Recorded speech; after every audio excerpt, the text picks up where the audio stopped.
Simon Bureau, bonjour. Bonjour. Alors, il y a deux catégories de personnes, si je caricature, dans la vie. C'est ceux qui prennent leur douche en une demi-heure et ceux qui, voilà, en 5 minutes chrono, c'est terminé. Vous êtes plutôt quel genre? Alors moi je suis plutôt de cette catégorie de personnes qui prend des douches plutôt courtes, même Depuis si... toujours, avant d'avoir une conscience écologique, si je caricature, Voilà, j'allais dire, encore une même fois. si on aime bien tous un jour profiter d'une douche un peu plus longue le week-end après une séance de sport, mais c'est sûr qu'effectivement il y a ces deux phases dans la douche, la phase d'hygiène qui en général peut être rapide, et puis une phase de détente, une phase de confort. C'est la douche, c'est ces deux choses.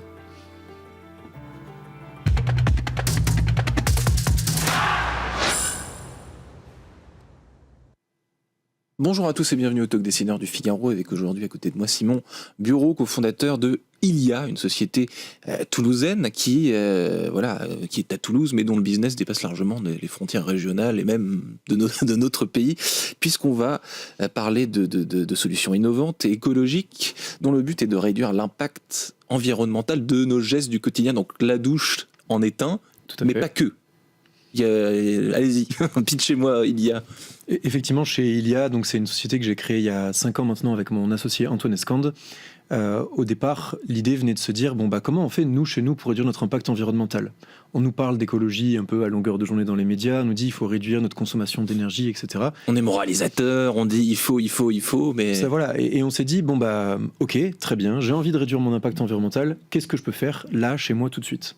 On s'est intéressé à la douche parce que c'est le premier poste de consommation en eau du foyer et c'est le deuxième poste de consommation en énergie. On l'oublie souvent, mais en fait, une douche, c'est de l'eau chaude, donc c'est de l'énergie. Donc, premier poste de consommation en eau, deuxième poste de consommation en énergie. Et puis, ça parle à tout le monde. Tout le monde a déjà pris une douche dans sa vie, donc on s'est dit c'est le bon geste pour commencer. Et c'est comme ça qu'on a réfléchi à des solutions à la fois de sensibilisation pour aider les gens à prendre conscience de cet impact de la douche, mais aussi de recyclage des eaux de la douche pour avoir une consommation plus faible. Et on va en parler. Parce que par définition, l'eau de la douche, c'est de l'eau gaspillée, de l'eau perdue, qui n'est pas réutilisée à son propre compte, en tout cas. Alors, pas tout à fait, parce que certes, c'est de l'eau qu'on a pris dans l'environnement, elle est potabilisée, elle est acheminée jusqu'à notre maison. Il y a des pertes dans le réseau, donc en plus, on perd un peu d'eau sur le chemin. Et c'est une eau qu'on utilise 3 secondes, le temps qu'elle sorte du pommeau, elle s'écoule sur le corps, elle part tout de suite aux égouts, elle est retraitée avant d'être envoyée dans l'environnement. Donc c'est pas non plus une consommation, l'eau revient dans la nappe phréatique ou dans la rivière. Mais pourquoi il faut se poser la question d'économiser cette eau? C'est justement pour tout ce parcours qu'elle va faire, de potabilisation, les pertes qu'on va avoir dans le réseau, l'assainissement ensuite. En fait, tout ça coûte de l'énergie à la société et à l'environnement. Donc c'est aussi pour ça qu'il faut s'intéresser à cette eau qu'on consomme chez nous. La douche cyclique, vous avez dit. Est-ce que vous pouvez m'illustrer de façon simple ce que vous proposez? Ouais. Le principe de la douche cyclique, c'est qu'on va faire la distinction entre les deux usages, comme on disait au tout départ. L'usage d'hygiène, d'autant qui est en général le plus rapide dans la douche, où là on ne va pas recycler l'eau. Comme ça, l'eau qui est la plus savonneuse, l'eau qui est la plus sale, celle-là, on n'y touche pas. Okay. C'est comme dans une douche normale. On la prend du réseau, on l'utilise, on l'évacue. D'accord. Pour la deuxième phase de la douche, la phase qui est plus longue, la phase où on se détend et qui peut durer 10, 15, 20 minutes, à ce moment-là, l'utilisateur active le mode cyclique manuellement. C'est lui qui décide de le faire. C'est un bouton, quoi. Oui, c'est un bouton. Ouais. Et à ce moment-là, l'eau ne va plus être évacuée, elle va être pompée, filtrée, désinfectée et réchauffée avant d'être envoyée à l'utilisateur. Ok. Et donc, pendant toute cette phase cyclique, on utilise seulement 5 litres d'eau. Et là, notre douche, elle peut durer 10 minutes, 20 minutes, 1 heure. Avec les 5 mêmes litres d'eau. Ce sera toujours les 5 mêmes litres d'eau. Contre 30, 40... Contre plusieurs dizaines dans une douche normale. Le chiffre qu'on aime bien dire, alors le chiffre, la moyenne nationale en France, c'est entre 60 et 80 litres par douche. Mais surtout, on aime bien rappeler qu'en fait, un pommeau de douche, c'est en moyenne 10 à 12 litres par minute. Donc chaque minute passée dans la douche, c'est 10 litres qui s'écoulent. Il faut imaginer son pack d'eau, chaque minute qui est consommée, ça va assez vite. C'est exactement l'idée que j'avais en tête. Et puis là, vous parlez du pommeau, il y a aussi des pommeaux qui ont un débit beaucoup plus important, d'autres plus faibles, etc. Mais ça c'est un autre sujet. Alors, on parlait du bouton, là, pour activer ce mode. C'est comme dans les voitures, presque pour activer le mode hybride, dans une certaine mesure. C'est à ça que ça m'a fait penser. En termes de place, moi j'imagine un truc énorme. Pas du tout, ça ressemble à quoi? La douche cyclique, ça ressemble à une colonne de douche qu'on va installer sur sa paroi de douche. Ça prend forcément un peu plus de place qu'un simple mitigeur parce qu'il faut mettre tout le système de recyclage. Mais on a essayé de travailler quelque chose plutôt sur la longueur, justement, pour que ça paraisse assez... naturel. Voilà. Enfin, que ça prenne pas toute la place de la... Alors, assez naturel et à la fois, on voulait un produit qui dénote un peu. Quelque chose où, justement, on va se dire, tiens, cette douche, elle a quelque chose de différent, notamment pour tous les cas d'usage où on va retrouver la douche dans des lieux publics. Dans un hôtel, par exemple, que le client de l'hôtel puisse se dire... Je vois que cet hôtel fait un effort sur sa consommation d'eau parce qu'il a installé une douche différente. Je sais que les hôtels veulent en faire, parce que j'allais vous poser la question, en effet. Vous avez une clientèle de particuliers, j'imagine, mais en termes de business, il y a certains business où ça peut, enfin pour vous, et pas pour tout le monde d'ailleurs, être intéressant. Typiquement l'hôtellerie, les hôtels où il y a 300, 400 chambres, et même les plus petits, et qui ont en plus, les hôteliers, cette sensibilité de vouloir créer des hôtels avec des systèmes qui sont de plus en plus respectueux de la planète. Comme je disais, la douche, ça parle à tout le monde, donc autant chez soi, donc pour les particuliers, mais aussi pour les professionnels. L'hôtellerie, c'est un bon exemple, parce que en moyenne, à l'hôtel, on passe 2 fois plus de temps dans sa douche que chez soi. Parce que c'est une douche peut-être plus confortable, on paye pas l'eau, on paye pas l'énergie, puis on a que ça à faire aussi à l'hôtel. Et en plus, pour les établissements hôteliers, c'est une manière donc de montrer qu'on a une conscience écologique, qu'on cherche à réduire son impact, mais pour autant, comme on disait tout à l'heure, sans faire de l'écologie punitive, sans seulement culpabiliser ou restreindre le débit. On va dire aux clients, passez autant de temps que vous le souhaitez dans la douche, vous consommerez moins d'eau et moins d'énergie que dans la douche que vous avez chez vous. Donc on est gagnant sur les deux fronts. C'est à la fois, on augmente le confort et en même temps, on a un impact écologique positif. Les fameux 5 litres, c'est les mêmes à la maison, c'est les mêmes à l'hôtel. Exactement. Et en termes d'esthétique, ça m'intéresse aussi. Est-ce que vous avez décrit cette colonne vertébrale qui ne prend pas trop de place, mais quand même on voit que c'est une révolution dans une certaine mesure.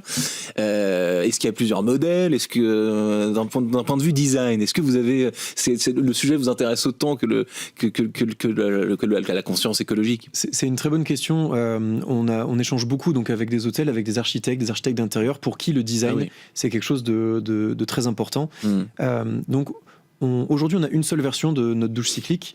Pour la simple et bonne raison aussi que pour une jeune start-up industrielle, produire un produit physique, c'est compliqué, ça demande beaucoup d'investissement. Et faire une gamme de produits où on va avoir des tailles différentes, des couleurs différentes, ça peut amener des surcoûts au départ. Donc pour l'instant, on a un modèle. On est en train de travailler sur une version encastrée de la douche cyclique où en fait tout ce système de recyclage va disparaître derrière la paroi. Ça permettra d'avoir quelque chose de plus design, de plus épuré. Ça plaira beaucoup aux architectes et aux hôtels. Le seul truc visible, ce sera le bouton, du coup. Voilà, les seules choses visibles, ça restera comme dans n'importe quelle douche. Bien sûr, ça fait un bouton de plus. Mais ça pose forcément des questions aussi de technique ou d'entretien du système.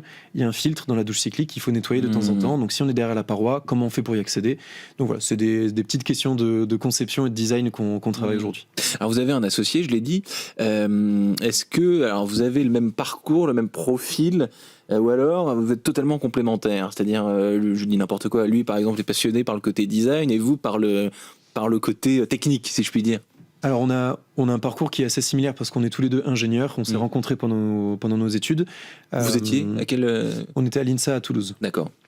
Et en fait on a participé à beaucoup d'associations ensemble sur le campus, notamment des associations de développement durable. Ah oui. Et donc une fois le diplôme en poche, on s'est dit comment on fait pour que notre métier d'ingénieur ait du sens, comment on fait pour avoir un impact positif sur la planète et sur la société. Et donc on a décidé d'entreprendre ensemble. On savait travailler ensemble, donc on entreprend ensemble. Mais effectivement, on s'est séparé un peu les rôles.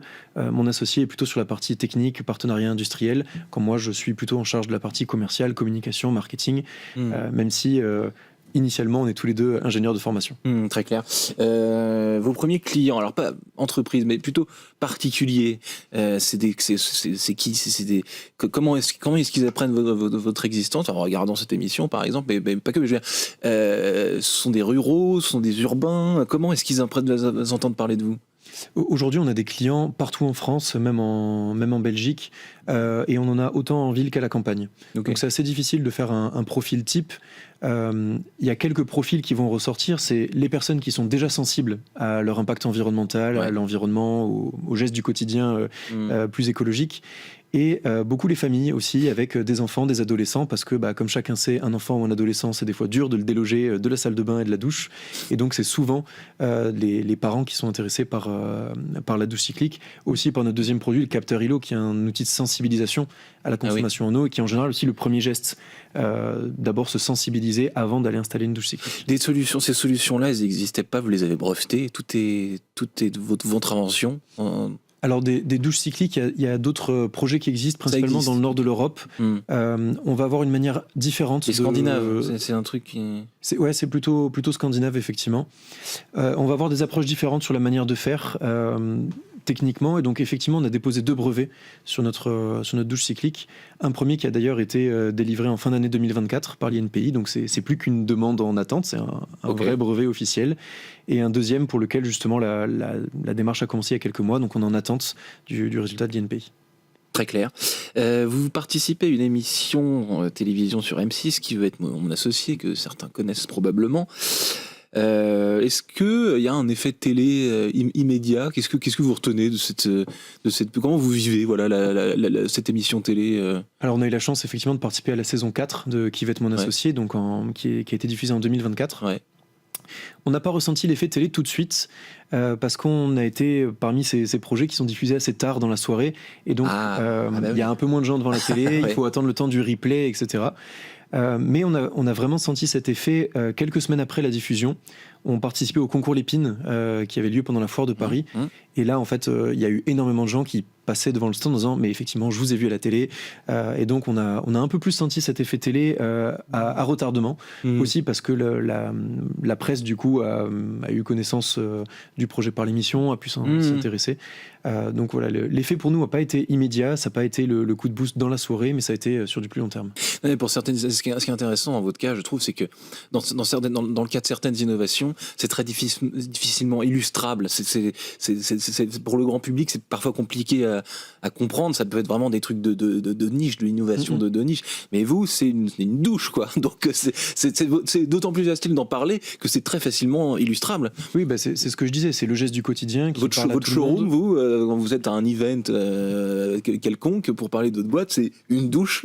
Et voilà. Et d'ailleurs, c'est aussi là où on disait, on a des clients qui sont des professionnels, mais en fait, chaque professionnel est aussi particulier chez lui, ou inversement, on va parler à un particulier, mais chez lui, il va se dire, oui, tiens, dans mon entreprise, pourquoi pas installer aussi ces systèmes. Donc c'est vrai que ça va parler à tout le monde. Est-ce qu'il y a un ennemi aussi public numéro 1 pour c'est la vaisselle? Quand on fait la vaisselle à la main, on gaspille beaucoup d'eau. On ne peut pas faire une vaisselle cyclique. On a beaucoup cette question effectivement de dire maintenant ok, on s'est intéressé à la douche, mais qu'est-ce qu'on fait pour les autres usages? Il y a la vaisselle effectivement, on parle souvent de l'eau des toilettes, la chasse d'eau. La chasse d'eau, c'est un gros sujet.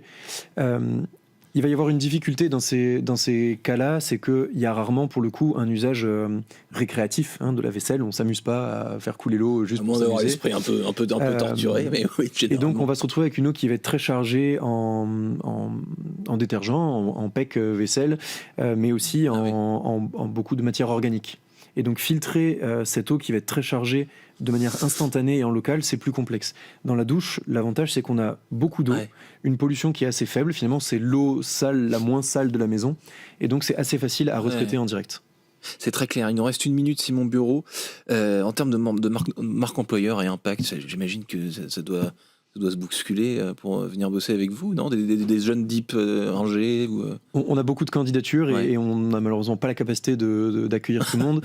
On est effectivement... Vous êtes combien aujourd'hui? On est toujours les 2 cofondateurs. On a eu du passage de salariés, alternants, stagiaires, mais la vie fait qu'ils sont partis vers d'autres projets.